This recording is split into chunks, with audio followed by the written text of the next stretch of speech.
Three, two, one. Assalamualaikum warahmatullahi wabarakatuh. Hai, perkenalkan namaku Dwi Indah Lestiani, NIM 220814946066. Perkenalkan, nama saya Muhammad Ghazarian Fikri dengan NIM 220814949176. Halo, aku Yani Rosa Damayanti dengan NIM 220814949101. Kami dari kelompok 4, Bisnis Digital 2022A, Universitas Negeri Surabaya. Di sini kami akan menjelaskan mengenai kemajuan teknologi bernama AI atau Artificial Intelligence.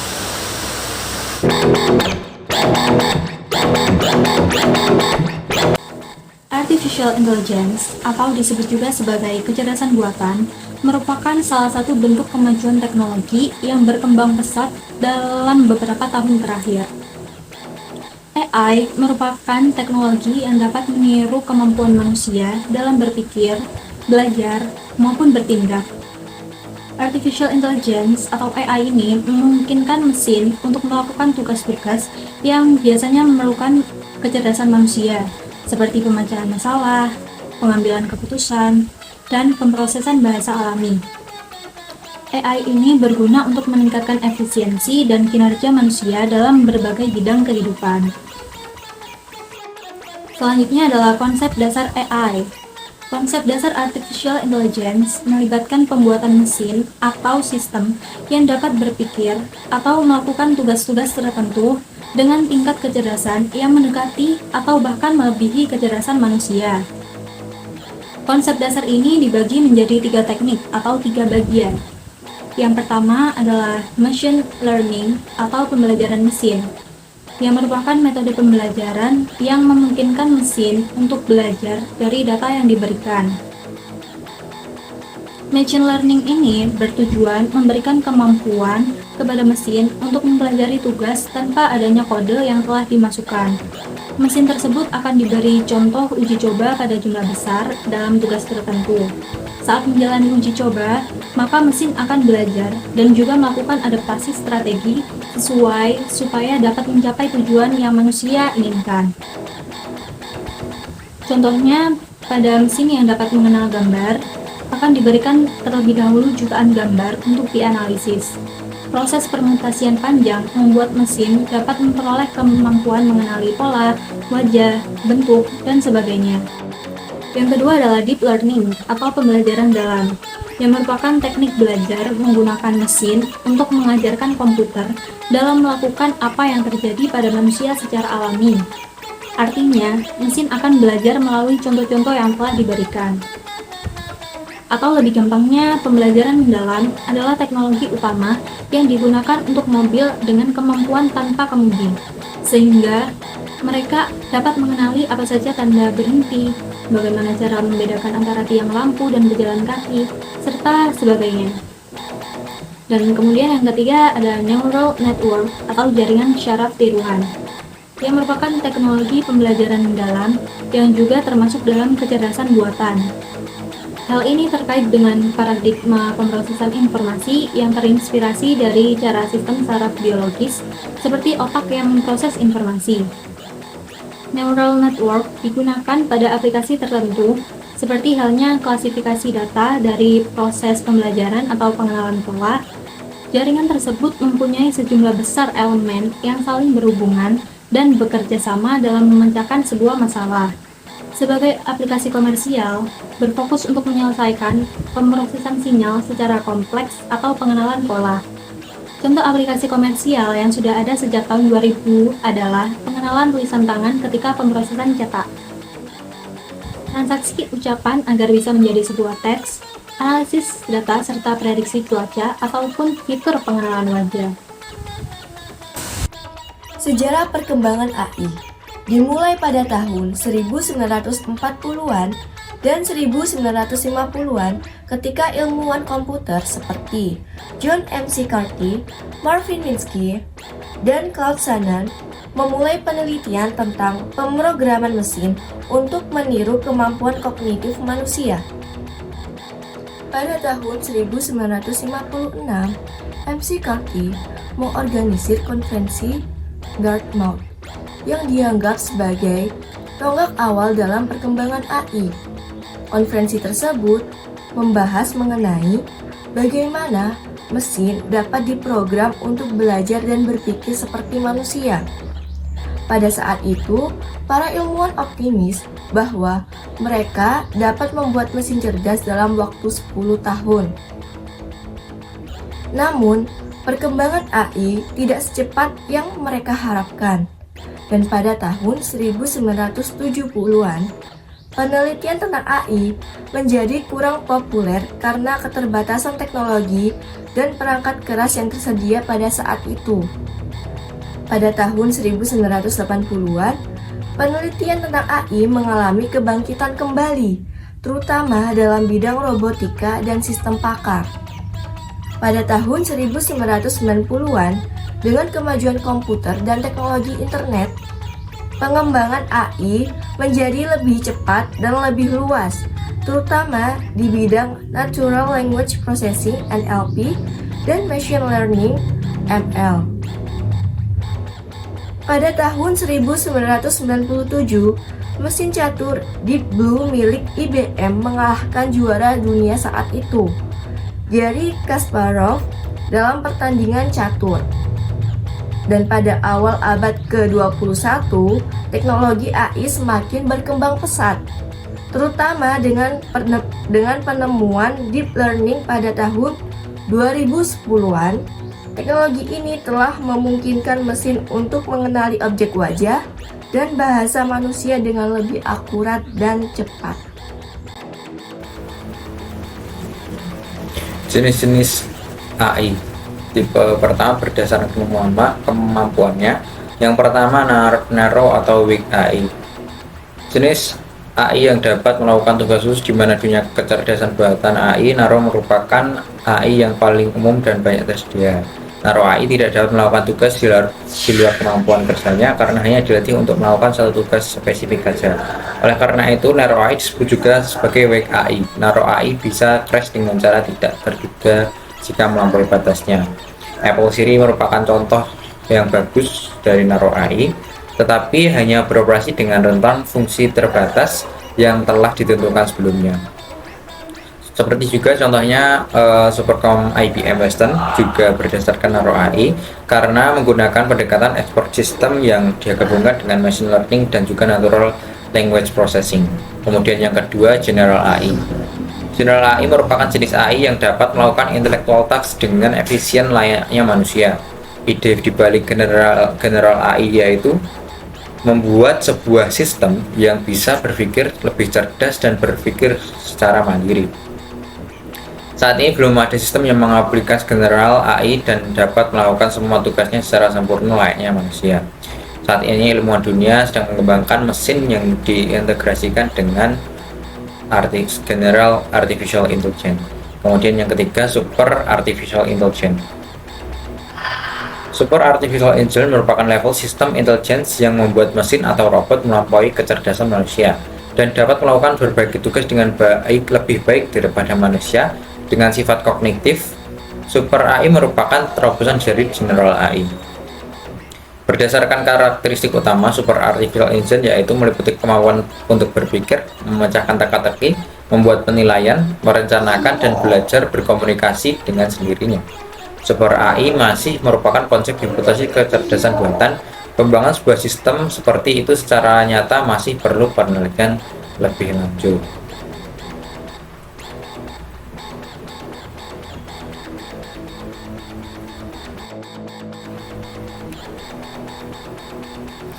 Kemudian yang berdasarkan fungsinya, yang pertama reactive machine.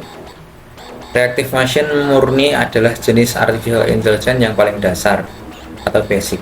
Sistem AI semacam ini tidak menyimpan ingatan atau pengalaman yang lalu untuk tindakan ke depannya. Reactive machine hanya fokus pada skenario saat ini, bereaksi sesuai tindakan sebaik mungkin. IBM Deep Blue dan Google AlphaGo merupakan contoh dari artificial intelligence reactive machine. Kemudian yang kedua, limited memory. Limited memory dapat menyimpan pengalaman yang lalu tapi hanya dalam waktu yang singkat. Limited memory hanya dapat mengakses data yang disimpan dengan periode waktu yang singkat. Mobil self-driving merupakan contoh terbaik dari limited memory system. Mobil-mobil ini dapat menyimpan kecepatan mobil yang ada di antaranya, jarak mobil, dan batas kecepatan berdasarkan pengalaman yang lalu untuk membantu dan menavigasi jalan. Kemudian yang ketiga, theory of mind. Theory of mind dapat memahami emosi manusia, orang-orang, kepercayaan, dan dapat berinteraksi sosial layaknya manusia. AI jenis ini masih dalam pengembangan. Para ilmuwan bekerja keras dan melakukan peningkatan untuk mengembangkan AI semacam ini. Baymax dari film Big Hero 6 merupakan contoh dari robot yang menggunakan AI theory of mind. Salah satu contoh AI theory of mind adalah Able. Able adalah dikembangkan oleh Universitas Pisa, Italia. Able nantinya akan berguna untuk berinteraksi dengan orang yang mengidap autisme dan gangguan jiwa. Kemudian yang keempat, self-awareness artificial intelligence merupakan AI masa depan. AI nantinya sangat cerdas, memiliki kesadaran sendiri, memiliki perasaan, dan memiliki sifat self-awareness. AI jenis ini akan jauh lebih pintar dibandingkan manusia. Self-awareness AI tidak ada di dunia nyata dan hanya konsep hipotesis saja. Mungkin jika dunia film contoh seperti self-awareness AI adalah Ultron dari film Avengers Age of Ultron.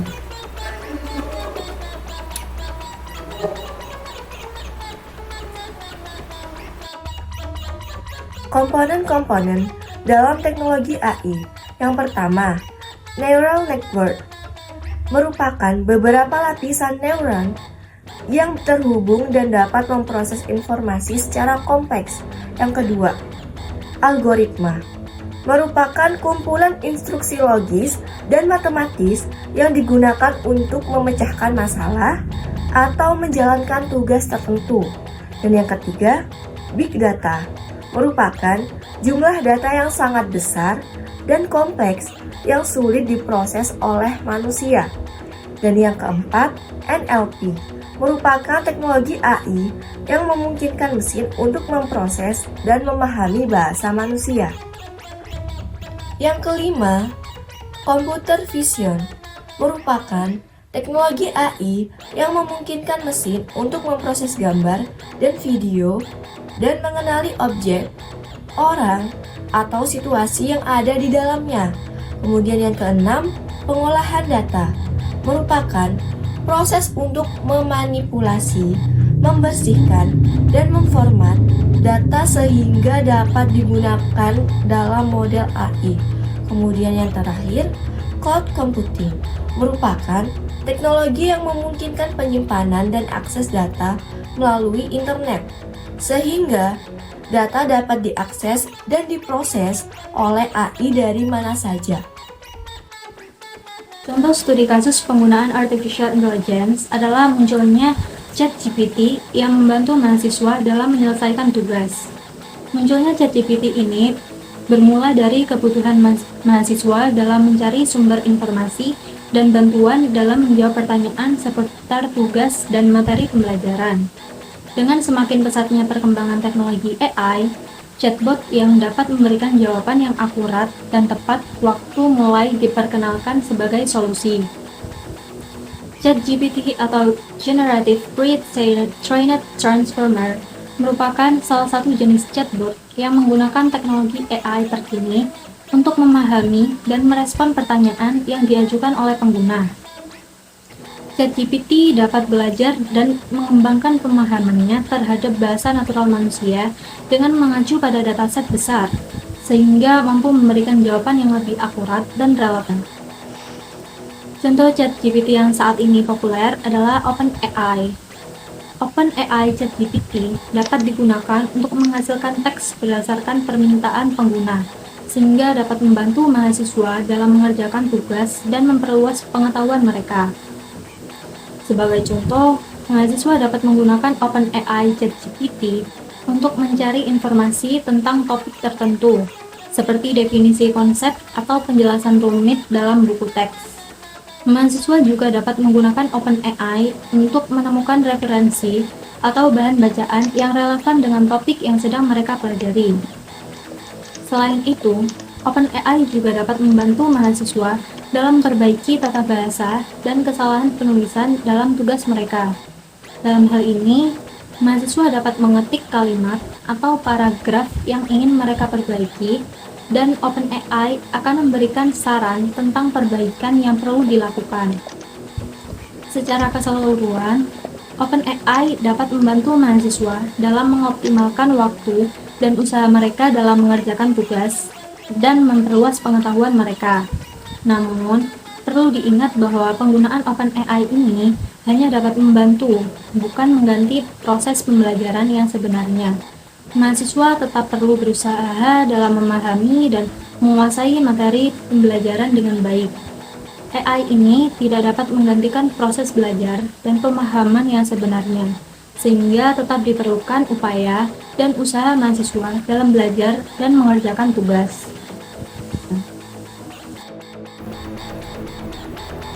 Tantangan dan risiko. Yang pertama, etika dan privasi data. Penggunaan AI yang tidak etis dapat menyebabkan pelanggaran privasi data dan hak asasi manusia. Kemudian yang kedua, bias algoritma. Teknologi artificial intelligence dapat mempelajari pola dan perilaku dari data yang diberikan.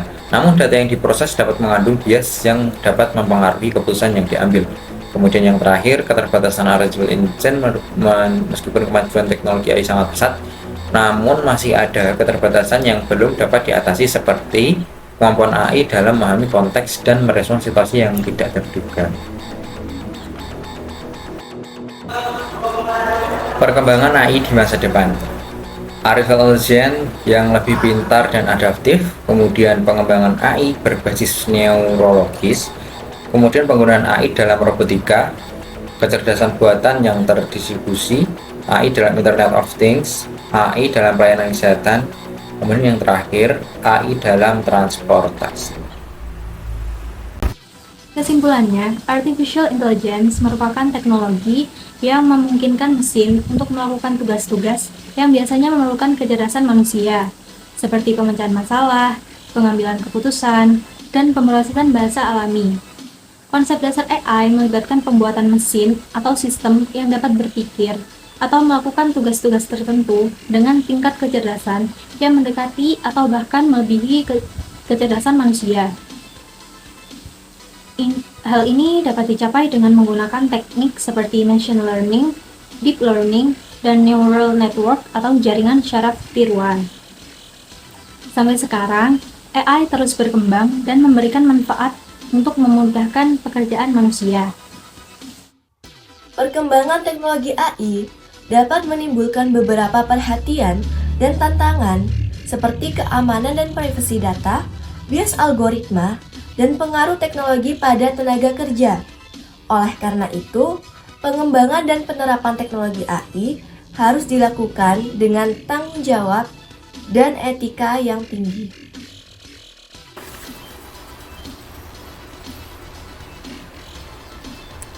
Di masa depan, artificial intelligence terus mengalami perkembangan dan dapat memiliki peran yang signifikan. Oleh karena itu, penting bagi kita untuk memahami dan mempersiapkan diri terhadap perkembangan artificial intelligence yang semakin pesat. Thanks for watching us. Bye.